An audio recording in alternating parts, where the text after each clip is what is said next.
You never know what someone's going through in their day to day.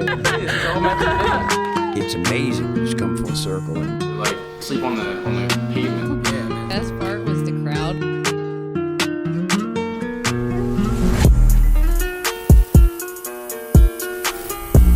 All right, so ladies and gentlemen, welcome back to another episode of The Loft. Today I'm with Paige Pullman, one of my very good friends. I'm excited. Yeah, so am I. I wanted to have you on for a while. I know you've been really deep into the mental health space, and you know, I like to meet people and talk to people who are really into that stuff. And I know we have a lot of mutual connections and stuff, so I think it'd be really cool to have you on. And yeah, so for the holidays, the Greatest Project. It's a nonprofit I've been working with. I know you want to get involved with. We have a huge giveaway. We partnered with Philly Date Night. We're giving away a goddamn PS5. You can't get these anywhere. I got two of them. One's being auctioned off. One's Flex. Yeah, it'll have already been auctioned off. But we're giving away a PS5, and all you got to do is donate $10 or more to the Grace Project, and automatically be entered into the giveaway. It's running to the 20th, so by the time you guys see this episode, you'll probably have 6 days or so. So make sure you guys get involved. It's for a great cause, and it's a chance to win a PS5. You donate $10 or more, you're automatically entered in, and you get a chance to win a PS5. And that's awesome. I think that's sick, right? That's such a sick kind of way to help give away, to help people for the holidays, and also allow them the chance to give back for the holidays. I know it's tough. I know people are working. I know people are going to get food, get presents for their families and stuff. But I think giving away a PS5 could be huge, and I think it'll be a good, interesting way for people to get involved. And there is no better feeling than giving back. Facts. I agree. No better feeling. Mm-hmm. Yeah, I absolutely agree with that. I think that's one of the best things in life, and I think it's one of the most beautiful things in life. It's a really good feeling for me, because I know that like my hard work is going somewhere, mm-hmm. and it allows me to reset my brain every single week. It allows me to reset my mind and be thankful for what I have every single week. So I always trust people. I'm really big on that. Yeah, I haven't really talked about it much, just because I've been waiting to talk about it, just to make sure I'm more involved. The same thing with New York Life too, but like it's just so, to me, it's always important to give back, and just wanting to help other people and like put a smile on their face, because I know that mm-hmm. the people in Kennington, like, they look forward to us coming out on Thursdays, and it's like when we come out, it's like I'll be there tomorrow. Yeah. It's exciting, and then people want us to expand out to Pittsburgh. I know New York reached out to us, Buffalo reached out to us, people in Pittsburgh, and it's cool. And we obviously have to like talk to like our lawyers about it and see if we're able to do it. But it's cool, But and then like getting that recognition for something that is so beautiful, to be mm-hmm. honest. Like that stuff is like that goes unnoticed so much, and like the fact that you guys have been at this week after week after mm-hmm. week and expanding things and stuff like that, and like now that it's getting that recognition, like that's something that is so big, like, and that's amazing. It's cool. It's exciting. That's what it is. It's exciting to me. Yeah. But I know, and I said I'm super excited to see what you do. You brought up a few really good ideas that you wanted to kind of venture into in the mental health space and the entrepreneurial side, which I think is really cool, because that's like obvious stuff that I'm very interested mm-hmm. in. So I wanted to have you on. I know you have a pretty impactful story behind it too. Mm-hmm. So I definitely wanted to hear more. I know we talked a little bit about it at Nifty's one time, but I wanted to learn a little bit more about your story and why you are wanting to venture out and why you want to get involved with all these amazing mm-hmm. things. Absolutely. Well, for a while, I feel like I tried to tell people my story, but I was doing it in a very unauthentic way. What do you mean by that?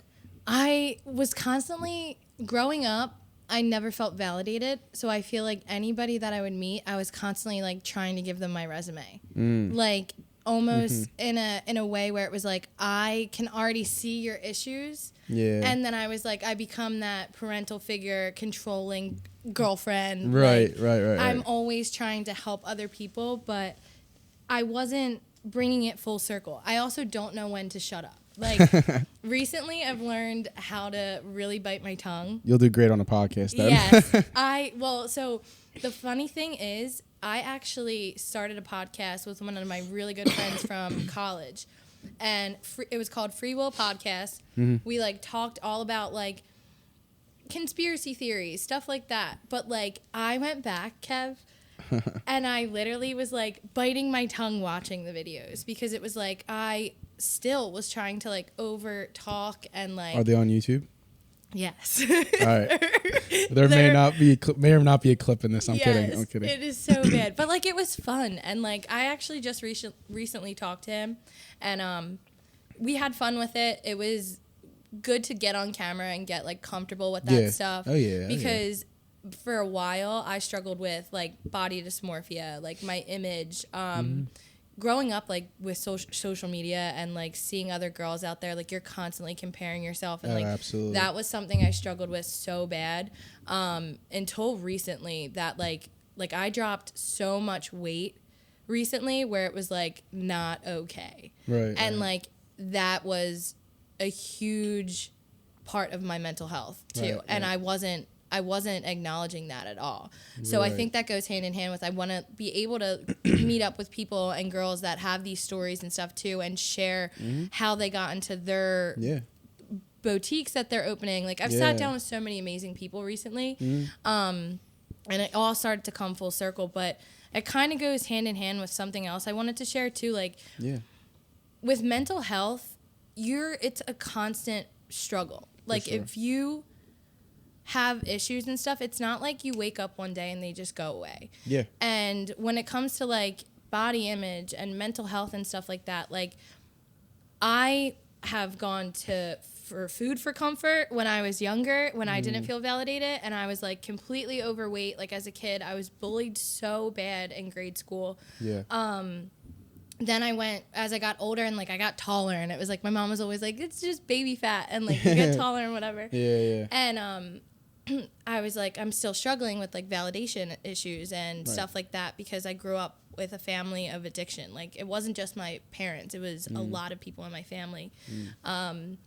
But then I turned to alcohol. I was like, that was a mask for me. Then it was like weed was a mask for me. And then as I got older, it was like, people are like, well, do psychedelics and stuff because you learn about your life and all your repressed issues and stuff like that. And I was like doing that. And then I was like, all right, I really want to get into the gym, but then I get obsessive over things. And it was like, I get obsessed with like drinking too much and partying and being out with people. It's all a mask. You have an addictive personality. Yes, absolutely. And then like for a while, I was like so obsessed with the gym for like 2 years. I was 210 pounds, dropped to, and nobody would have like even known you were 210 pounds? 210 pounds. Holy and like shit. nobody would have known that. Like I dressed it well. I had a boyfriend at the time that like he didn't even know. Like it was just, like I remember stepping on the scale and I was like, oh my God, like I was distraught. You weren't happy with yourself? No, not at all. Yeah. And but then I became obsessed with the gym, and like I dropped down to like 160 in a year, and I was not happy still. And I remember looking at myself in the mirror and being like, why?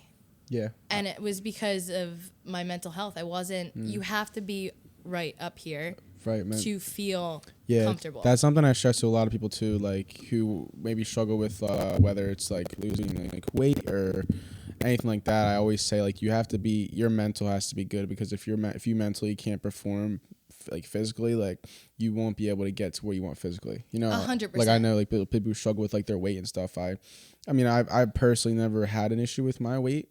I mean, obviously I've been like small. I've been super short in grade school, like stuff like that. But like I always tell people, like if you want to improve yourself physically, you have to work on yourself mentally. That's the only way. That's the only way it's gonna happen. And at the end of the day, there's always gonna be people that are gonna say something. Oh, dude. Yeah. Like my personality. Not only do I have an addictive personality, I am such a people pleaser. Right. So because I'm a people pleaser, I would do those things, and then it was like, at first people jump online and they're like, oh my God, like you look so good. How did you do that? This, that, and the third. But like, I only stay obsessed with things for a certain period of time until I realize this is not healthy for me. Right. So then I have people reaching out to me and they're like, I want to go to the gym with you. Like, I want to do what you do. And I'm like, yeah, and I'm all about this. And then I go into like my million ideas and I'm like, I'm going to start a fitness page and like this is going to take off. And I start helping people, but then I burn out.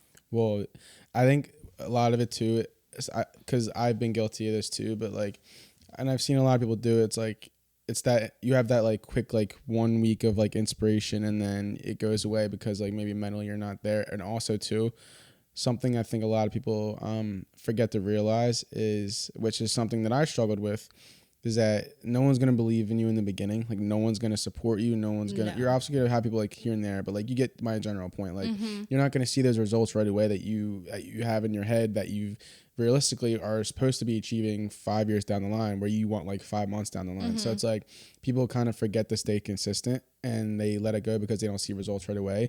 And that's where it comes like your mental health being good, you believing in yourself and believing in your vision. And I always say to people when we want to start stuff, you have to believe in yourself and you have to have that vision, because if you don't have that vision, then no one else is going to see it. And you have to be able to take opinions as opinions. Exactly. Like, and digest that and not let it deter you from that vision. Yeah. Because that is something really, that was something that really, really bugged me a lot. Like my people pleasing. Yeah. That's when that came into. So I kind of hit on that a little bit at Nifty's when we were talking. Because you were saying, I want to get people's opinions first. I want to hear people have to say. I'm like, why? Like, I know. I'm always like that. I'm always like that. And that's fine. And no, it's fine to have opinions, because like if you have an idea and like it doesn't catch on with like a few like certain people like that you care about, then it's like, oh, maybe I should rethink it. But that doesn't mean they have to understand what your vision is. Exactly. You know? And then I think when I explained my vision to you, really took that feedback and like went home and like really like I slept on it. I thought about it for a while. And I created the audience that I wanted within that vision. Sure. And I started from there. And then I was able to build that up. And I blocked out all of the noise of my life. Like I really, like I'll pop on social media and stuff like that. And like people are like, what was she even up to? Like I was talking to my friend the other day and she was like, Paige, you are just someone where I never know what you're going to get into next. Like, and I am. And like for a while, I thought that was an issue. No. I thought people were were like, I can't figure her out. And guess what? I'm not figure outable. Like, I do what I want. Right. And I learn. Like, I'm constantly learning. And there's something really good about that, because the beauty of that is, no one ever is going to know what you're doing next. Yeah. People will be interested and see it could lead you into something great. You know what I mean? Like you were even just telling me, like, I haven't really told anyone yet, but I work for New York Life Insurance, and I started that career. I'm probably going to have that video will be out already. I would have already told you guys about it. But yeah, I work for an insurance company. I sell life insurance. I work for financial, like do your financial stuff, all that stuff. We won't talk about that. But you mentioned to me like how that's something you want to maybe get started with. Like you may get started with New York Life. You may even join my branch, join my office building. We may be like coworkers together. Which is crazy how life comes full circle. And I think that one thing I want to stress to like people too is that don't burn bridges and be comfortable with being uncomfortable. And like I'm that type of person that if some stranger is going to talk to me at the bar and my boyfriend's sitting next to me or somebody's sitting next to me, like I will have that conversation. Right. Like engage in that. Like some people are like uncomfortable with like outsiders like talking to you and stuff. Well, that all comes with like whether or not you're comfortable in a relationship, or how your relationship is, or the boundaries you guys set for yourself. Like there are relationships that are cool with like, hey, you guys, you can do whatever you want, go talk to whatever, it'd be cool. I know you're. Then there's more. It's like, you know what, I want a communication. I want constantly be around each other, and that all goes relationship to relationship. But I think that's important though in getting into a healthy relationship is setting boundaries. Yeah, for 100%. Immediately. 100%. Like, trust me, I know. And being able to be vulnerable with people. Yeah. Because that's something I struggled with a lot. Like all of my past relationships and stuff, I feel like I was so pushy. Like I saw the potential of a relationship. Yeah. And I ran with the idea rather than really grounding myself. And with the reality of it. Yeah, I always stress that too. Like relationships take time to grow. You can't just have that full 100% right away. You can't give that full 100% right away, because if you do, you're just going to get burnt out, and the relationship's going to fail because you're going to end up giving too much. You're going to end up giving more than you should. Yeah. Just because of the fact that it leaves no room for your significant other to give. You know. And I was Quentin actually said something too, and it was like, you have that honeymoon stage and stuff like that, but then like shit does start to get real. Like But he even mentioned, he was like, don't be pushy, like a guy. Don't be pushy on the girl and like be like, they want to live their own life. Yeah. And they want you to live your own life too. Yep. Yeah. And like people get lost in that. Oh, for sure. People get so lost in that. And I always say too, like I said, people should compliment you, not complete you. Exactly. And that's something that I live by just because of my personal experience.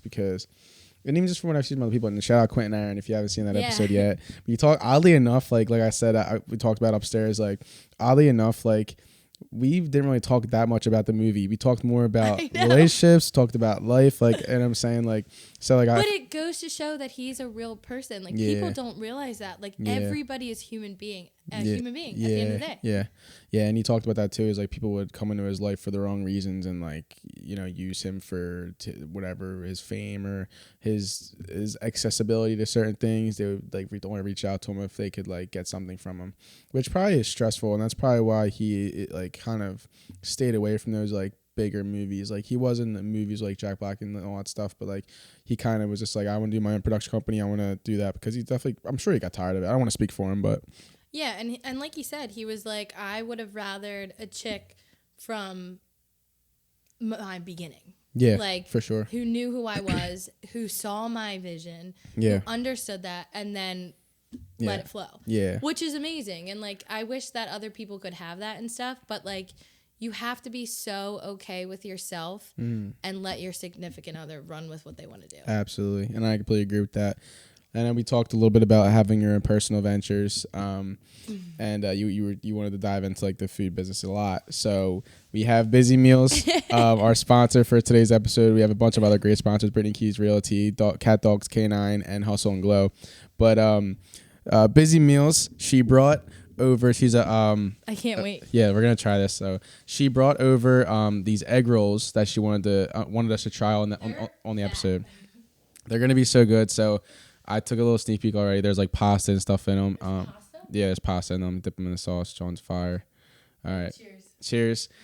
Thank you, Busy Meals, for donating the food. We would love to have more of your food in the future.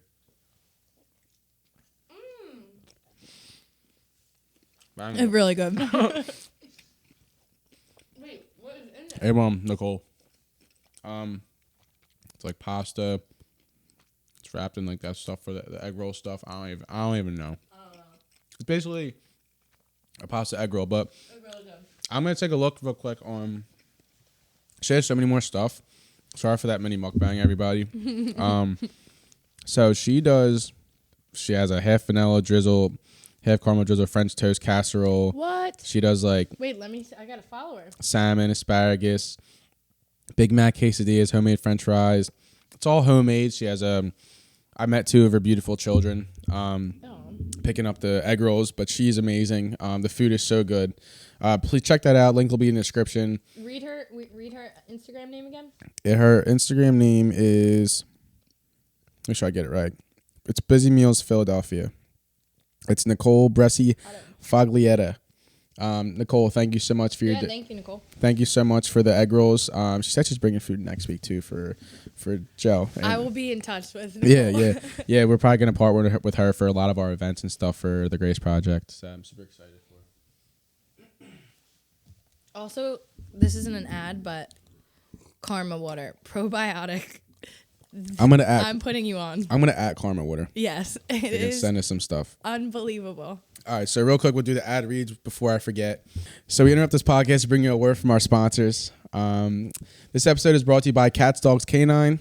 Cats Dogs K9 is a one-stop shop for all of your dog needs with training, grooming, boarding, daycare, and more. Located on 35 Mobile Road in Percy, PA. Check out Cats Dogs K9 and let them know the Loft sent you. This episode is also brought to you by Hustle and Glow. Hustle and Glow is a luxury mobile spray tan business in the heart of Port Richmond that services all Philly and its surrounding areas. There are plenty of times people choose not to get a spray tan or have trouble getting spray tans because of the inconvenient travel, no one to watch the kids, car troubles, etc. At Hustle and Glow, they offer a variety of services such as single spray tan sessions, group spray parties, and bridal party spray tan packages conveniently in the comfort of your client's home. For more information or go to see their work, you can check them out on Instagram at Hustle and Glow, or book them directly through the link below and let them know the Loft sent you. I don't know if you get spray tans. Yes. Okay. I'll be there. You could use Hustle and Glow too. You can reach out to them in the link in the description. This episode is also brought to you by Busy Meals. They're an amazing food place that's run out of Nichols' home. We just tried some of their egg rolls on the episode. Delicious. Absolutely amazing. Be sure to check them out. Link in the description as well. Last but certainly not least, this episode is also brought to you by Brittany Keys Realty. She is an upcoming realtor in the Philadelphia area. She's killing it. Yeah, she actually helped me find this place. She sent me, she has like a portal. She sent me a bunch of places, and it was really like in touch with me, constantly kept in touch with me, like always checked in and asked if I was good, if I found any places that she liked that I liked. Went and toured with me for a few places. So if you are looking to buy a home, if you're looking for a new apartment, be sure to check out Brittany Keys Realty, and she'll be linked in the description below as well. And back to the episode. All right, and we're back. We love a hustler. We love a little hustler. You know, it helps pay the bills around here. It helps keep these lights on. You know, yeah, right. So but you know, so you mentioned that you wanted to work with small businesses and you have a lot of good business ventures. But first, I wanted to pivot into your why and into your story. So I want to dive in. So I know for people who don't know, I know you have a huge network. A lot of people love you, but I don't know how much they know truly about you, and what you've gone through that can really help people. Because I know you've been through a lot mentally, and you've struggled with a lot in your life, and I think a lot of people could benefit from listening to that, and I think a lot of people could relate to that. So, where does your story start? What is your why, and how did you get started? So when the pandemic started, I really got into therapy because I know a lot of people say this, like when the pandemic hit, you really just had to sit there and sit with yourself. Yeah. And I was in my thoughts, and it was really hard for me. I actually got out of an 8-year relationship. We bought a house together and everything. So almost immediately after that, I was going through that alone. Right. So I reached out to my therapist and stuff. And as we were talking, she started talking about my childhood. And I was like, why is she bringing this up? Like, I'm here because of a breakup. The pandemic's really screwing me. I'm working from home now. But she was like, I think that you might have a lot of repressed issues based off of the way you handle a lot of things that you do in your life. And she told me, she was like, if you start having dreams, and they're starting to scare you and they're starting to bring up past memories, like, please reach out to me. That's something that happens. If your dreams have your past memories in them? Yeah, so that's a thing with repressed memories. Like certain faces, certain scents, certain surroundings start to come through. Long story short, my repressed memories started coming through, and I was molested as a kid, and it was really hard to come to terms with that. And as I came to terms with that, I realized how much of a people pleaser I really am, and how much I failed to say no in my life. And not only was I molested at a young age, I was raped by somebody where my boyfriend was upstairs, and he told me not to tell anybody. I woke up before with my boyfriend's friend's hands down my pants, like, and told him about it, my boyfriend at the time. And he basically, it was the first time I was like trying to get validation from like all of these things that were happening, and I felt comfortable enough to even tell him about that small little situation. That is not a small little situation. For me, in my head, it was, because I really genuinely was like really taken advantage of growing up. And I remember it vividly, being in the bathroom, and he was like, this is gonna fuck up our friendship, and like, just let it slide, like maybe you were just asleep. And I was like, again, like, I'm not validated. And growing up, I had addictive parents. I was raised by my grandparents. And they teach you this in like Al-Anon, and they teach you this in like, and I was low key going to all these meetings behind a lot of people's backs. Like, I was going to meetings, I was trying to like put my pieces back together. And basically, when you grow up in a dysfunctional family, there's 4 categories. And my category was the hero. And when you're the hero, you're basically trying to put on a show for everybody else to make sure that your family still looks good, you look good, you provide for them, you do everything in your power to make sure that everybody else looks good, and you almost You like discount yourself a little bit. You lose yourself in that. Like one of my issues was I was disassociating a lot. There was moments where I would burn myself out with working so hard, and then I would go out and I would drink, or I would smoke and try and lay down, and like I wouldn't even remember what day it was. And like putting all of those pieces together in such a short period of time led me to ultimately breaking. And what I did was, instead of really sitting with that, I met somebody who reminded me of the good in my childhood, and I latched onto that like a freaking leech, and ultimately tried to control that relationship and became codependent on it, and lost my sense of self again. And then I tried to actually approach my family with all of this, and they gaslighted me like big time, and like didn't want to validate the experience, didn't want to validate like them not being there. And it ultimately, there's a lot of in between work and a lot of stories in between that, but it ultimately led me to a mental hospital. I was at the University of Pennsylvania. It was the scariest I can only moment imagine. of my life. Yeah.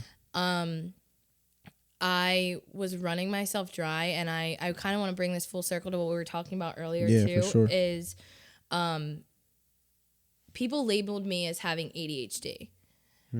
I genuinely thought I had ADHD. I went to a psychiatrist, and he gave me the pills that I needed. They just put you on meds. They just put me on meds. And same thing happened to me when I was younger too, with panic disorders. Like I was hospitalized for panic attacks. Like to the point where when I had panic attacks, like people would be like, oh, I have anxiety. Like when I think of anxiety, like I genuinely think of my panic attacks, and You think of it as, I think I'm going to die. Yeah, some people are label anxiety as, oh, you know, it's like stress. It's that. Yes, but I'm sure you had it, like you label your mind of like your thought of it was so different. Like it's so different. Horrible. And then like, it's so selfish to say this, but like certain times when people would be like, oh, my anxiety, like I almost like felt invalidated during that too, because I never had somebody that was like, oh, Paige pulled herself out of a really fucking dark hole. Yeah. Like even through panic attacks. Like I remember going to like the school nurse before and telling her like, I'm going to die. Like if you don't call somebody or like call the hospital right now, I'm going to die here. Yeah. And I'm not dying at my high school. Like, and I would black out on like when I would have panic attacks, my arms would like, I wouldn't have mobility of my arms. Wow. I've had them before where like my grandpa would like, one time I had it and he drove all the way to Wildwood to like pick me up because there were certain people that could only pull me out of that. But then they gave me Xanax, and then growing up with addiction, that was the last thing for me. I did not want to have pills. I did not want to be medicated. So I was like, I'm mentally stronger than this. And your personality naturally was like, you have an addictive personality. Yeah, so and I was naturally like, no. it's like you avoid the pills. Exactly. Yeah, so I know. So you said you have a very addictive personality. So you didn't want to have the pills and stuff, and you thought you can get yourself out of it. I knew I could. Like mentally, I've experienced so much in my life. Like, I was a bad kid. Like I would run away. Like I was bad. Like I would run away from my problems. Like I would run to the lake by myself. Like I was fearless. I didn't care. So like when somebody told me not to do something, I would do it. Or it's natural. Yeah, and like, but like times 10. I go from 0 to 100. Like it's bad. And when they told me I had to be on them and stuff, like I remember like looking at my mom. My mom was like, you have to take them. Like it's the only thing that's going to help you. And I was like, absolutely not. Yeah. And I remember I took one. I didn't like the way it felt. Yeah. I like stared at them and I was like, oh my God. When I was younger, I was really badly bullied. And I lived with my older cousins and they were all guys, and like they were awesome. Like everybody loved them. They were popular. Right. And I remember one time, and this goes back to the Xanax story too. Like I remember one time my cousin Casey walked into my room right as I was about to kill myself. Wow. And I remember that moment, and he has no idea. Like, he didn't even know that he saved my life in that moment. But anytime I have a moment where it's like I look at a pill bottle or something like that, I'm like, I made a promise to myself, like, I will never kill myself. And when I looked at those pills, I saw what it did to my family. Like, I saw what opioids can do, and that's why I'm so passionate about that stuff. So I flushed those down the toilet, and then life got hard again. College came around, and like I couldn't really pay attention to stuff, and then I got prescribed Adderall. But for me, the Adderall wasn't more so like a downer. I was like, okay, this makes me focus. This keeps me awake. This is like, so I would take them every once in a while, take them as like your typical party kid too. Yeah. And then I stopped for a little bit. And then when I got into like my actual career and I realized like, I'm going to have multiple streams of income. I'm going to hustle like a motherfucker. I started taking them again. And then what happened was when I went through my grandparents' death, I did not grieve it at all. And like, I mean, I still struggle with it really, really hard. But I was like the person that spoke at the funeral. There was people there that I really needed there that weren't there. I saw everybody, and like I looked at my family and I was like, I gotta be strong for them. And that's when my parental hero role kind of kicked in, and I was like, nope. And I never grieved them, and I went 10 times harder in like my everyday life, and was taking the Adderall, but like also struggling with depression on top of this now, and like trauma lives in your body, and because I was so depressed, because I was so anxious, and like all of this stuff I was keeping bottled up, like trying to put on a mask, trying to help everybody else, like I ultimately broke. And that's what led me into, I did not sleep, I did not eat for 7 days. That's insane. I literally couldn't. Like, it was, everybody's like, well, why couldn't you just, like, I'm not kidding you, it was the scariest moment aside from the hospital that I ever went through. And what happened was I was still working a 9 to 5. That's insane to me. Like I'm trying to take all that in. Like, so you were working a 9 to 5 job on top of, and I was bartending, and you're a bartender. Jesus Christ! And I did not sleep. So all right. So what the lesson I'm getting out of this for people listening is that, and I'm sure this hit you all like a fucking truck, right? Like a Mac fucking truck. Right, because first of all, not grieving a loss of somebody is probably the most dangerous thing I think you can ever do, because losing somebody changes a person. Oh, 100%. And if I just had Allie and Dylan's mom on one of the last episodes. Check it out. It's phenomenal episode. Literally, like, brought tears in my eyes, like talking, like just like even in that conversation. I had to shut that off because it brought up memories. Yeah, it was tough, and it's like. They grieved. They're still grieving, but they were able to grieve some of what they went through, and they were able to turn their negative into a positive. And it's like, if you're not able to grieve the loss of somebody, you may think you're doing great, and you said trauma lives in your body, so you may be putting that somewhere in your body, but it's all got to come out some way. It has to. You have to be able to express emotion. Yeah. Whether that's crying to somebody, like opening up and like really like. Word vomit onto somebody. It doesn't even matter if you don't make sense. Yeah, I always say to people too, like people who like open up to me, they're like, I'm sorry. I'm like, no, do not. Just keep going. Yeah, keep going. I'm like, vent to me. Like, whatever you're going through, I want to understand. We may not be on the best terms right now, but listen, I still love you. I still care about you. And I still want you to do well. So you vent to me. Tell me what's wrong. Let it out. And then that's how you get the solution. 100%. You know? But like, I feel like that was the biggest breaking point in my life, is losing them. I lost them back to back. And when I say like they were my parents, like they were my parents.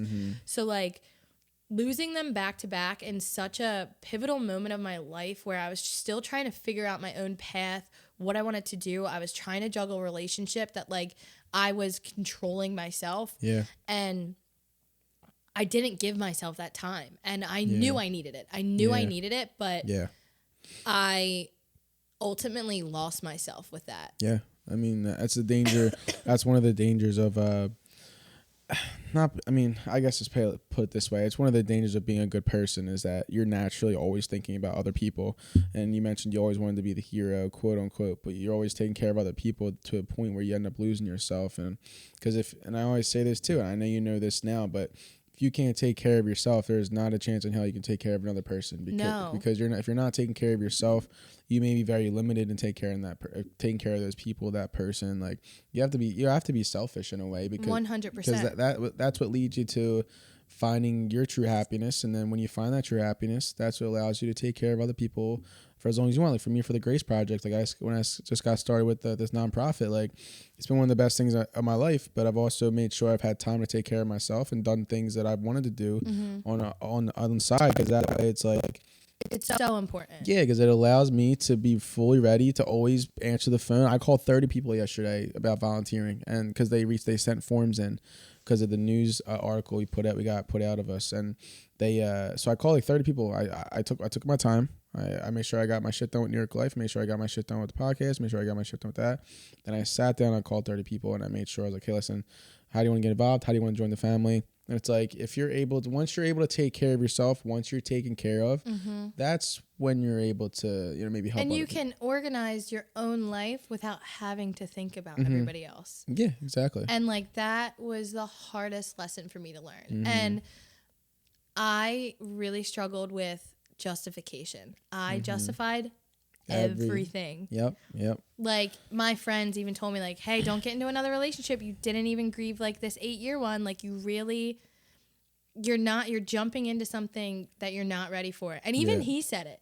Like the guy I was with was like, I'm not ready. And I was like, let's do it. Like this is fun. Yeah. No, it was not fun. It blew up in our faces. Yeah. But like that's how it always happens. It's how it happens, but like I'm so big on learning the lesson and using that to fuel me even further. Yeah, well yeah, that's what I was kind of going to get at too, is that there's people that were in relationships that, didn't necessarily last, and then they got into another one right away. I mean, I'm not always against that, just because like if a friend was asking me like that can happen. Because there are times where you do something bad or something good ends, so something great comes together. Like that does happen.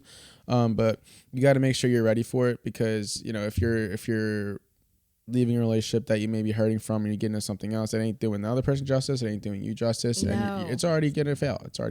And like the thing is like I am queen of seeing red flags and throwing up blinders. And I'm like, nah, let's justify this. I'm gonna make this on my own terms. One, you can't control anybody else besides yourself. Facts. And you have to be okay with yourself at the end of the day. Double facts. And I saw him grieving like his ex-girlfriend and like other stuff and like things like that. And I remember there was one time, and like I am not invalidating her experience at all when I say this. Right. She came out with a video of basically her other boyfriend abusing her. The ex. Okay. His ex came out with a video with a guy abusing her. Oh wow. And I remember watching it and bawling my eyes out and like thinking of myself. Sure brought up trauma for you. So much trauma. Mm-hmm. And I bawled my eyes out, and I even reached out to her and I was just like, I respect you so much. And I did. Like I'm not a jealous person or anything either, but there was one thing that bugged me with that is like my boyfriend at the time like came home and cried to me about that, but like I was like, you're crying about like her feelings and stuff, but I've been trying to like kind of tell you about how traumatized I am, and you're not recognizing that. Right. Which brought a whole nother wave of emotions of not being validated ever. Yeah. And I was just like, holy fucking shit. Yeah. But then I even threw up, my mask, I put more makeup on it. Like, I was just like, nope. I can only imagine how hard that is to, like, be the bigger person for someone when you, like, I kind of struggle with this sometimes, too, is, like, I always, like, you want someone to say, yeah, listen, I hear you. Like, either you're doing a good job, or I feel your pain. I know what you're going through, or I sympathize with you. And like to not get that from your significant other is probably one of the worst feelings in the world. Hands down, the worst feeling in the world. Because you can be the most confident person in the world. You can be the whatever you think you are. But like because when you're with somebody, like you actively make that choice for them to be like your support system, and you validate their opinions. Like 100%. you want their opinions on everything, and it's like when that person ain't giving it to you, like everyone says, oh, you can find it from really different people, but there is a time where it sucks, where it's like, fuck, I'm not getting that validation from the person I'm with, and I can only imagine, like, especially with your trauma, my God. like that's like a sit down conversation that you should have, like, yeah. you know what I'm saying? Like, and then it made me almost not validate my own experience. Yeah. And then when we would sit down, or if I wanted to bring that up or something, I felt almost like this is going to ruin this relationship. And I don't want to ruin that. And that's scary. That's a scary, vulnerable moment. When you think that, because like that just boggles my mind. Like when you think that by you opening up is going to ruin your relationship, that's how you know you're in the absolute wrong fucking relationship. And I'm glad you know that now. But like I can only imagine, like, because if I was feeling that, I would have got out in that relationship so long ago, just because of the shit I went through. Like, you know what I mean? And we all have our experiences that we learn from, and that's why. Trust me, when I say I learned my lessons and I go from 0 to 100, like I quite literally blew past 100, and now I'm sitting with myself and I'm like, never the fuck again. I'm honestly, like, I have to fucking sit and process what you just told me. That's fucking insane. You've been through a lot of shit that I didn't even realize, and I'm sure a lot of people that care about you and love you don't even realize either. And that's like, it's crazy that you came out on the other side, like, wanting to help people even more. Oh, you know 100%. what I mean? Like, I walked out of the hospital, got hit by the sun and was like, I felt like I was like gonna burn to death. Yeah. And like, it took me a few days to process reality. Yeah. Like it was really hard. I still struggle. Like sometimes, like the other day, I like randomly was like, oh, I'm gonna go get gas at Sunoco, and like I had a panic attack in my car because like being alone and being vulnerable and like seeing what I saw in that hospital and stuff like that, like. That was the last place I needed to be. I needed to sleep. I needed to vent. I needed to like process this whole Adderall thing. Like, and then I did not sleep in the hospital. Like, I did not sleep. It was horrible. And did you eventually get comfortable being alone? Yeah. Are you working towards it? I think I've always been comfortable with being alone. I love my alone time. I'm really good alone. It's more so getting comfortable being in the right headspace alone. Like sometimes I'll get caught up with having imposter syndrome and being like, I don't know, I don't think I can do this. And then like I'll look myself in the mirror and be like, bitch, like, no, you did this for a reason. You went through hell and back. You are not letting this be the end of your story. Like, facts. I got set up with the best situation where like I didn't have to jump right back into a 9-to-5 and like a job and stuff like that. So for the first time in my life, I felt like I could process. Right. And that if I didn't have that, like there was so many times where I had those moments, but I was like, I'm going to keep the lifestyle that I have. I'm going to keep this beautiful apartment. Like I'm going to go out and I'm going to get 4 jobs, work my ass off, and then I'm going to get a concrete understanding of Paige's pillow, and then I'm going to go off with that. Like, I was a fucking train wreck. Yeah. And like, you can't, like, you even tell us to me too, like, you can't burn yourself out. Like, you saying that you're going to work 4 jobs is fucking unrealistic. Because but in my head, I'm like, Paige Pullman, she's got this. I got this. But I mean, like, you burn out. And I know you can, and I fully know that you can do that. But like, just it's the quality of life. It's the quality of life, 100%. And like, the thing is like, after the hospital and stuff, like right before I went in, I ran away. I went back to, and they told me this too. They were like, you reverted back to 10-year-old Paige. Like when your trauma started, you were talking different. You were kicking and screaming. You did not want to go to the hospital. Like my dad was triggering me. Like I did not want my dad near me. My dad pushed me and he was like, you're going to lose all of your friends. You're fucking crazy. And like that's the last thing I needed to hear. That's the last thing any girl needs to hear. Well, on top of all my daddy issues to begin with, and then my mom is wasted, and all my friends come in the house and they're like, "We need Paige. Like we're taking her from you guys too. Like this is all leading back to you guys." And my mom was wasted the entire time I was like going on this like psychosis rampage, and that just tripled the trauma. Right. And then like again, I didn't feel validated. Right. Like so I ran away. I literally wanted to escape so bad. I actually went to New York City. Nuh-uh. In this state, Kev. I can only this state, because that's how far away I needed to be. Like I needed to shut the noise out. Like, but I'm telling you, like it became such a like the cops know me now in my mom's neighborhood. Like that's insane. All of my friends showed up, and like one guy actually was like, "You're scaring me," and like I saw him on the street. He has mutual friends with us. He literally like he was at his house, and I remember all of it. Like I remember stumbling into him, not knowing my surroundings, not knowing where home was. Were you just like your head so foggy? Like so foggy, and I didn't know what was reality, if that makes sense. That does, like, yeah, and sure. I remember like being in his truck, and I grabbed his AirPods because everything was so loud. Like I literally was just like, I need to like shut this out. And then like I came back and like found out that he basically texted his group chat like Paige Pullman's a nut, and like just tried to like steal my AirPods and all this stuff. And I was like, you never know somebody's story. Yeah. Like I genuinely was the most terrified I've ever been in my entire life. Yeah.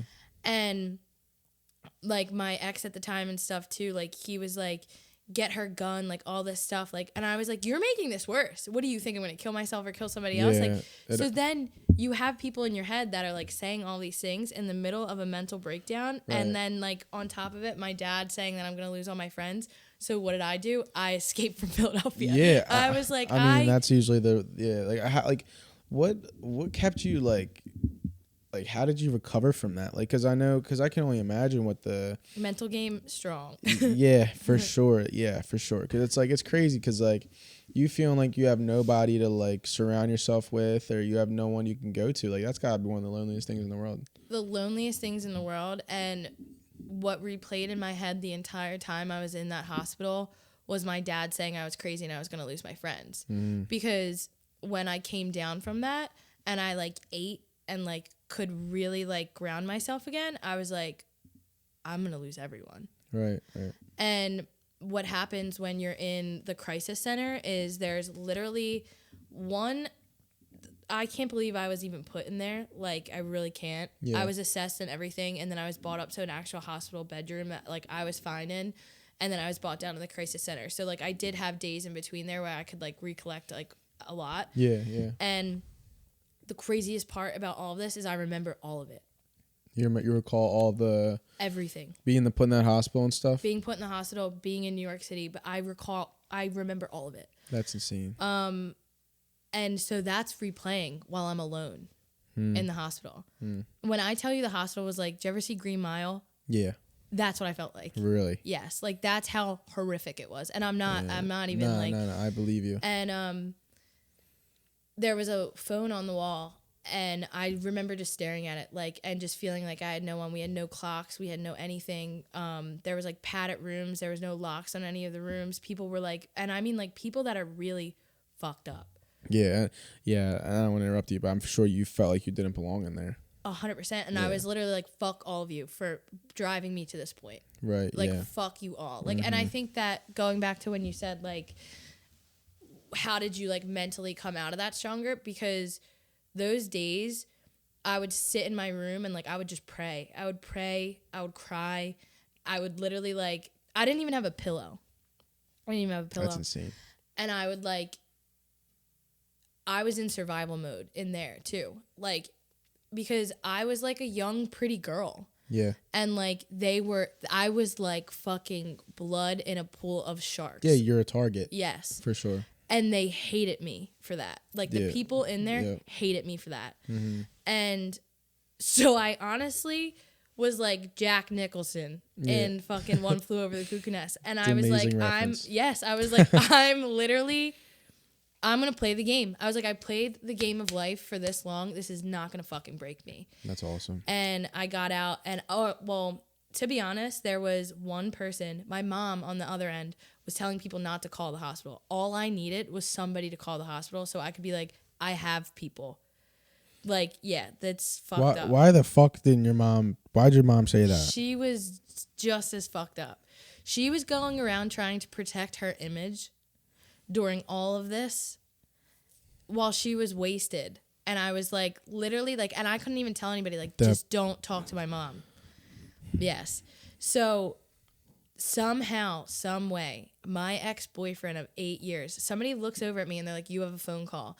And I put the phone up to my ear and all I hear is like, P, that saved my life. No, wait, so your ex My saved your ex life. of 8 years. Like, I was in there about to break. Like, I asked them to put me in the padded room so I could literally lock myself in there to get away from all of the other people that were in there.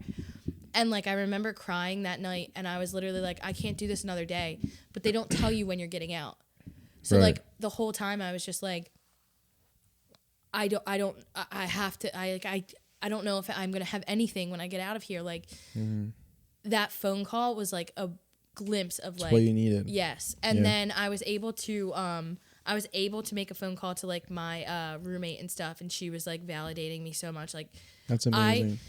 Shout out to all of my friends Yeah. and my, like, Yeah. oh my God, Yeah, I'm not kidding you. I have the best support system. Yeah, shout out to your support system because that's amazing. Like that's like I use this story a lot because it's something I personally witnessed myself.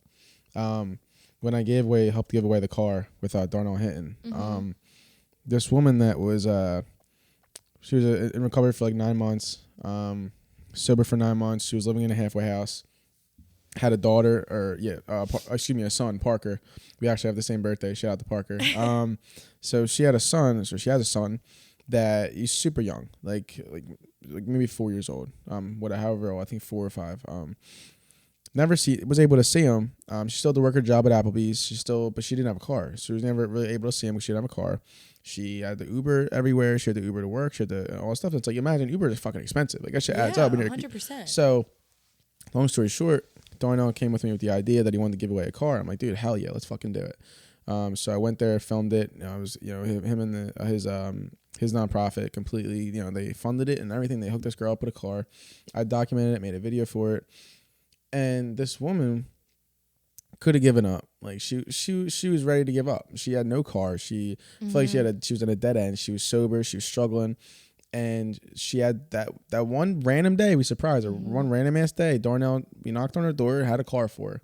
And it goes to show, like, dude, if you just keep pushing, and you keep fighting through that shit, like, and I can only imagine what you were going through. I literally have the utmost respect for you. Like, Thank you. Of course, yeah. And like, because it's crazy, like hearing that stuff. Like, it's also crazy to hear that from somebody else because, like, that's all I've ever wanted. Yeah. And, like, that's literally all I've ever wanted is for someone to be like, I'm proud of you. Like, thank you. And it's really hard because I know so many people that don't hear that. Yeah. But I'm that friend, like, that is so annoying and, like, will tell you I love you a million times. I have to tell you I love you before I, like, hang up the phone. I will randomly text you, like, hey, I see you.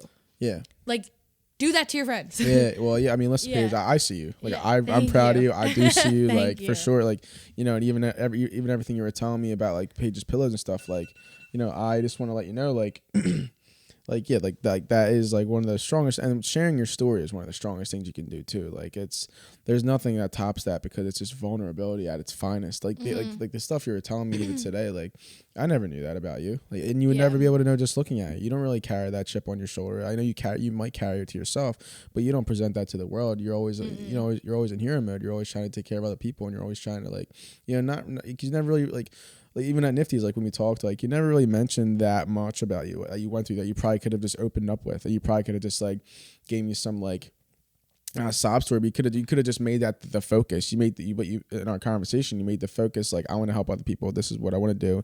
Here's my idea, Kev. What do you think? And like it just goes to show your personality and who you are, and that's why you're going to succeed in what you do, because because it's authentic and it's real, and it's like it's you being able to use that story to propel yourself to a place that you want to go, and that's you want to take care of people, and Exactly. you want to and you didn't have a pillow at the hospital, but you want to be that pillow. That's literally like why I came back and everybody was like, she's nuts, she's got 2 Instagrams now, and I was like, I don't care what anybody thinks. I was like, that's gonna be my authentic Instagram. And of course I like finessed it where I like deleted all my stuff, so I had all my followers and put it on Paige's Pillow, and then followed everybody from that. Yeah, so but like to the outside world, people are like, oh, isn't like she just went nuts and she's just doing this, and it was like, no, I came back in grind mode. Like, hell yeah, fuck like, yeah. No, Yeah. like this is my idea. Yeah. And people want to be heard. Yeah.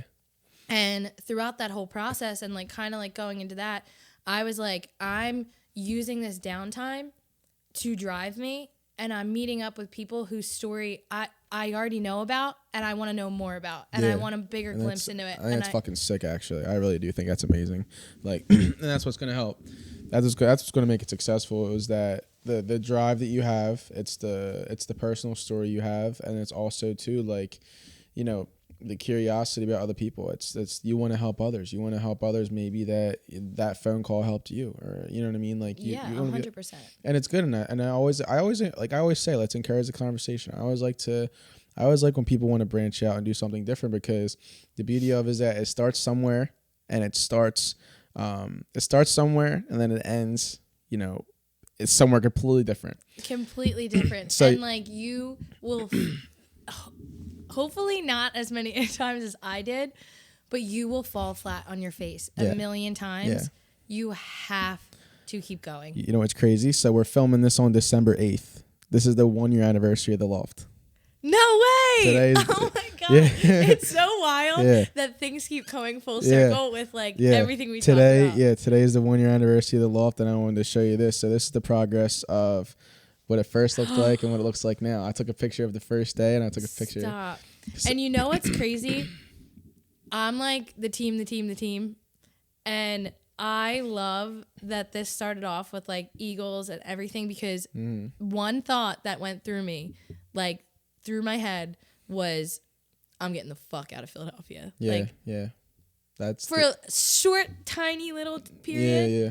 And I was like, I'm a huge sports fan. I love Philadelphia. Yeah. I love my family. I love my friends here. I was absolutely not. So 1, that's so sick. Yeah, and isn't that crazy? 2, I can't believe it looks like this Yeah, now. so it's at this picture, and then swipe up, and it's the new studio. That is so crazy. But see, everything progress, man. takes time. Yeah, it's progress. Yeah, it's progress, you know. Yes. Like I don't know. The reason why I even got into this. I mean, we could talk about it a little bit. I mean, by the time you see this, it'll probably be the 14th or the 15th. But yeah, the Loft turned one last week. But as the time of filming today, the Loft turned 1.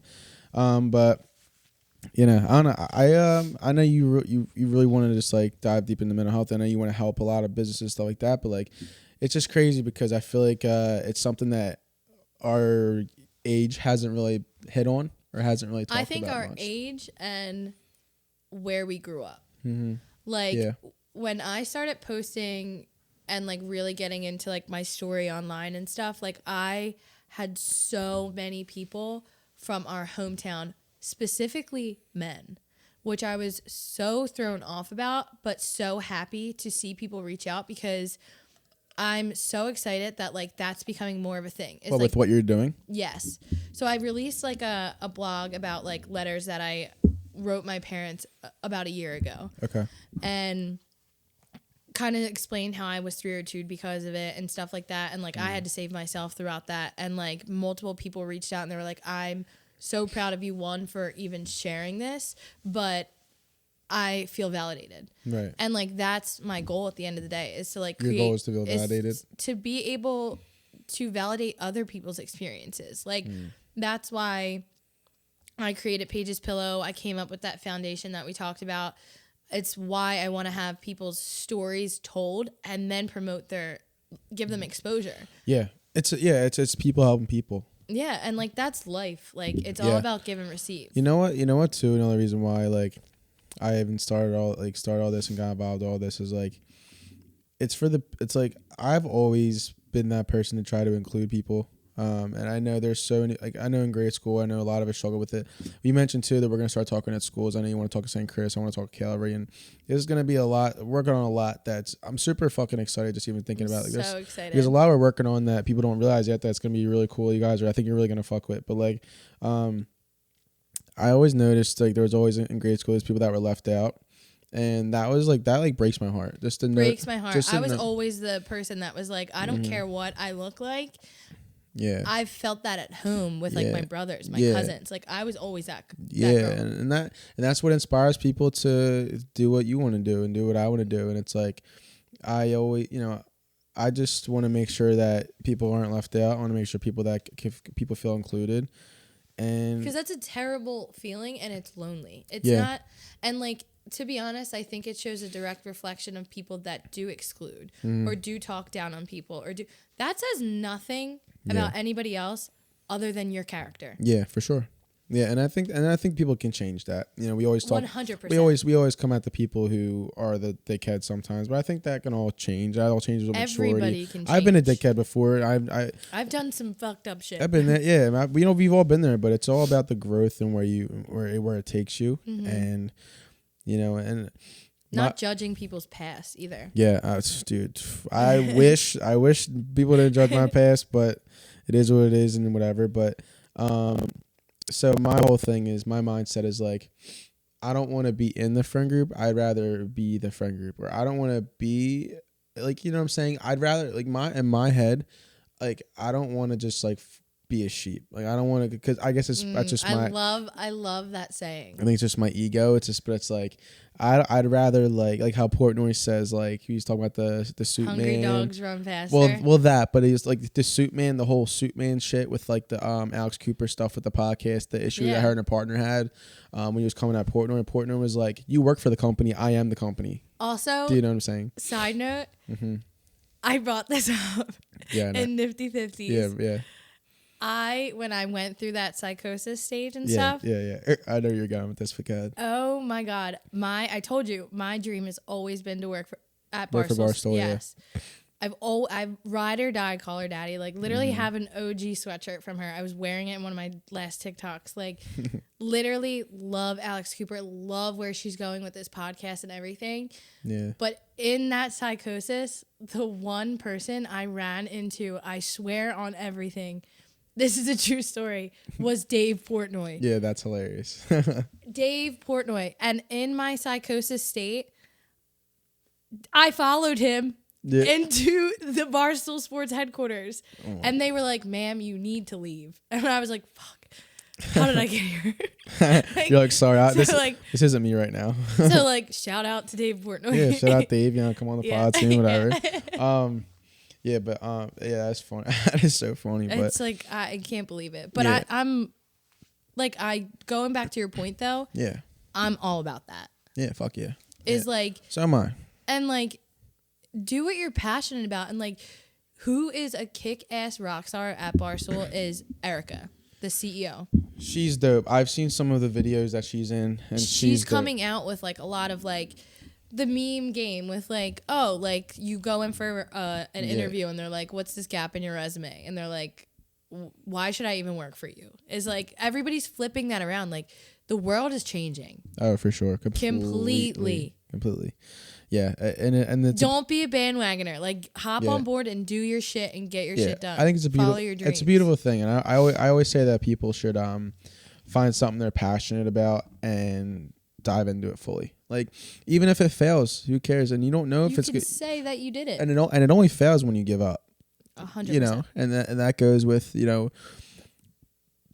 goes with you in the hospital, with you wanting to give up, and then your ex calling you. Goes with the girl, that story I was talking about with the girl with the car who wanted to give up, but she got a car some random day, and now it propelled her life and completely changed her life. It's like if there's something you want to do, just fucking do it, man. I always stress that.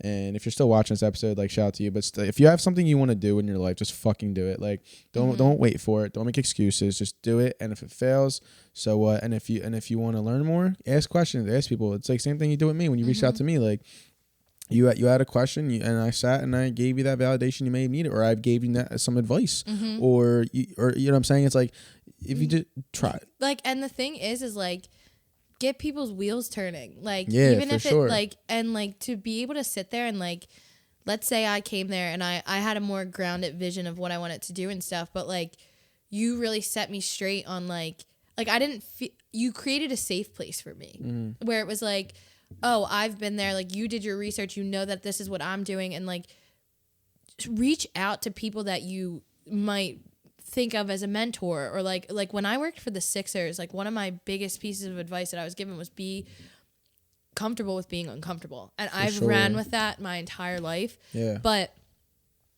at the Sixers, like, I made sure that I was getting lunch with head execs, vice presidents, at least.